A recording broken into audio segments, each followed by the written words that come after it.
अस्सलाम वालेकुम। T20 world cup का एक बड़ा मुकाबला देखने को मिलेगा। तो दोस्तों अब ये ज़्यादा इंतज़ार करने की ज़रूरत नहीं है, क्योंकि ये मैच अब कुछ ही घंटे और कुछ ही मिनट दूरी पर है। और एक तरफ होगी पाकिस्तान क्रिकेट टीम, तो दूसरी तरफ होगी भारतीय क्रिकेट टीम। तो दोस्तों मैच शुरू हो चुका है। तो अगर आप लोग भी पाकिस्तान और इंडिया के दरमियान T20 वर्ल्ड कप का एक बड़ा मुकाबला देखना चाहते हो, लाइव देखना चाहते हो, तो इस वीडियो के अंदर आपको मुकम्मल तफसील आप लोगों को मिलेगी।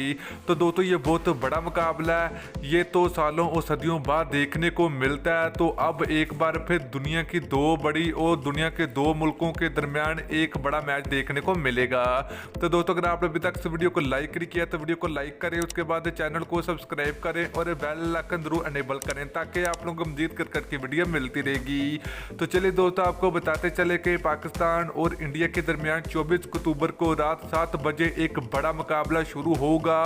तो इस मुकाबले को लाइव देखने के लिए आपको पीटीवी स्पोर्ट और टाइम स्पोर्ट पर जाना पड़ेगा। तो वहां पर आप लोग इजीली लाइव मैच देख सकते हैं। तो दोस्तों मौसम की बात करें तो मौसम के कोई भी चांस नहीं है कि बारिश होगी, मगर ये मैच मुकम्मल होगा। इंशाल्लाह ये पाकिस्तान क्रिकेट टीम मैच भी जीतेगी। तो सभी को इंतजार, तो अभी कुछ ही दूरी पर ये बड़ा मुकाबला।